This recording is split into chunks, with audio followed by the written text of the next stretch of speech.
دخيل الله مو صار ساعة. عيدة ماكو هيك.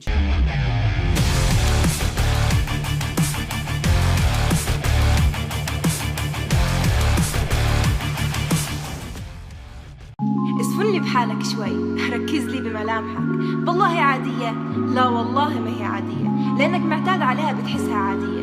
ما شفت شي يوم لمعت عيونك لما تضحك؟ ولا ابتسامتك قديش بتكون حلوة لما تكون طالعة من القلب؟ يا أخي بلاش، ما بتعرف حتى وانت مكشر طالع حلو. ربنا أبدع بخلقك وصورك بأحسن صورة، تيجي انت وتستكتر علينا هاي الضحكة؟ مش ظلم؟ قلبك بيستحق الفرح، بيستحق انك تتجاهل عشانه اي موقف سيء صار معك، وما تعيره ولا اي اهتمام. لا تهلكه بالهم والحزن. انت بعمر الورد، عمرك شفت شي ورد بتعيط؟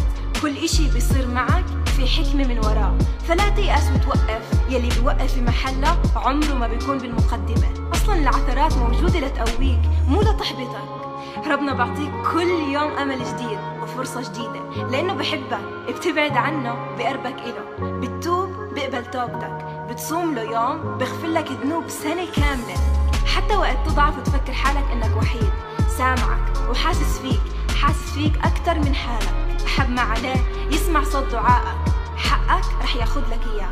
عارف امانيك بدون ما تحكي، وقادر يحقق لك اياها. الحمد لله صحتك معك، احبابك معك، عايش ببيت. الحمد لله لسه الدنيا بخير.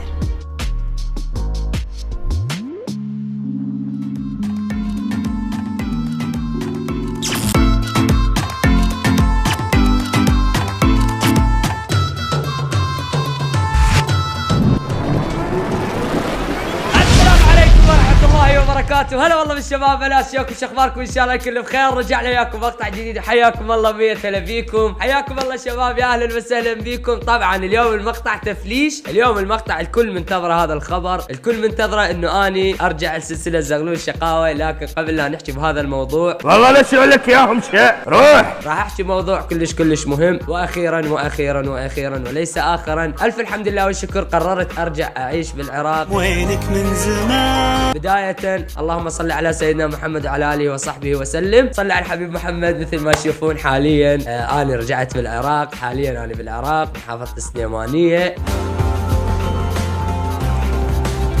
سويت هذا السيت اب فترة انقطاعي، ما كانت فترة له ولعب وغيرها من الامور، لا والله كانت مشقات وتعب وغيرها من الامور. ومثل ما تشوفون حاليا السيت اب الاسطوري اللي سويته، تمام. الف الحمد لله والشكر، شكرا، الفضل لله عز وجل، ثم لكم الحمد لله والشكر، واقفين وياي لحد هاي اللحظة. شكرا لكم من القلب، الف الحمد لله والشكر، شكرا لله عز وجل اللي خلاني وفقني حتى ارجع اعيش بالعراق. والف الحمد لله والشكر، لان الواحد ما يلقى احسن من بلده وبين اهله وناسه. سليمانية تبقى من العراق، ويعني بيها نتقوى وبيها نتزين. فالف الحمد لله والشكر، قررت ارجع اعيش بالعراق واكون قريب من اهلي واكون قريب من الناس اللي احبهم. فالف الف الف الف الحمد لله والشكر. انا حاليا بالعراق، سويت هذا السيت اب اللي قدامكم حاليا مثل ما تشوفون. فان شاء الله راجعين على القناه وراجعين على البثوث، رجعه كلش قويه باذن الله. اما الموضوع الثاني يا شباب اللي هو موضوع على كيفك يا ابن الناس، اسف جدا، وبعدها ما صعد بالراس. راح افاجئكم بهذا الموضوع اللي هو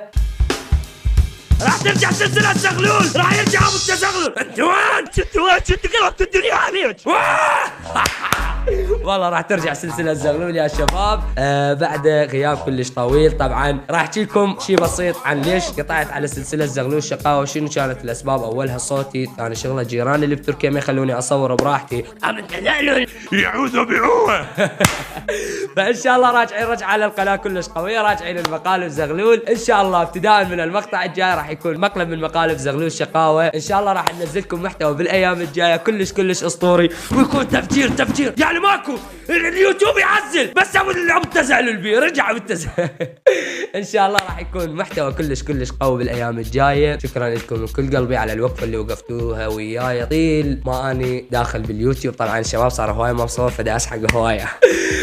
طبعا شباب اكيد راح تشوفون شعر مخربط، راح تشوفون يمكن ملابسي مو كلش نظيفه. هسه كملت السيت اب وقررت اصور، واني تعبان واني هستوني مخلص السيت اب، وتعرفون نظفت ورتبت الديكور وما ادري شنو انه اجيب هاي وودي هاي وعد رتب لي ناره ما ادري شنو. المهم فقررت اصور حتى يبقى هذا المقطع ذكرى، انه انا لما اشوف نفسي بهذا المقطع اشوف نفسي انه انا كنت كلش تعبان، ورحت مباشره صورت حتى ارجع لكم للقناه ونرجع رجعه ان شاء الله كلش قويه. اكتبوا لنا بالتعليقات شنو تريدون نرجع لكم سلسله زغلول، شنو طريقه المقالب اللي تريدوها، نرجع على السكوادات العشوائيه، نطور من الموضوع اكثر، او شنو تريدون نسوي لكم. كتبوا لنا بالتعليقات. اريد هذا المقطع يوصل 100,000 لايك. ايش وقت ما وصل هذا المقطع 100,000 لايك راح ينزل مباشره المقطع زغلول شقاوه للساعه 2 بالليل. يابا اعيل؟ لا اكيد ما تعيل. اعيل؟ لا طبعا ما اعيل.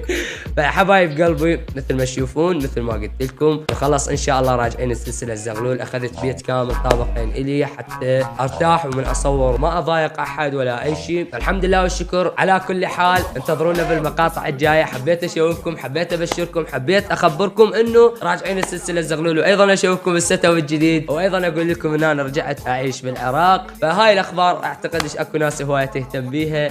شكرا من القلب لكم على الوقفه اللي وقفتوها وياي من دخلت اليوتيوب لحد هاي اللحظه. شكرا لكم من كل قلبي، واتمنى تبقون واقفين وياي الاخر لحظه اكون بيها باليوتيوب. شكرا لكم من القلب. نشوفكم مقطع الجاي مقلب عرف انه ايش بيه اسحق دخيل الله. اشوفكم بالمقطع الجاي ان شاء الله. مقالب سلسله نعلى على هيك. اشوفكم بالمقاطع الجايه بمقالب سلسله زغلول شقاوه. مع السلامه. عشان المقطع عاده 5 دقائق. اقول لكم ارجع اسوي لكم انه يلا. فيا شباب كتبوا لنا لا خلاص يلا نشوفكم بالمقاطع الجايه. مع السلامة. رقم 4 بالتزغلل بيحبوني، فانا ليهم مصدر ضحكة لذا الكل بيعرفوني. مهما يكون اللي قدامي لاعب نب ولا راح يتحول لتابوت بين قوسين ما في مفر. انا متربع عالدعس سميني زغلول شقاوة، داخل راعب ام سيرفر وانا اضحك وبهداوة. طب لي مكان اللي عجبك بس تحديدا فيه لا ما تسلم حتى تحول اقلب فيكم فيلم هندي لكن لحظة شد لما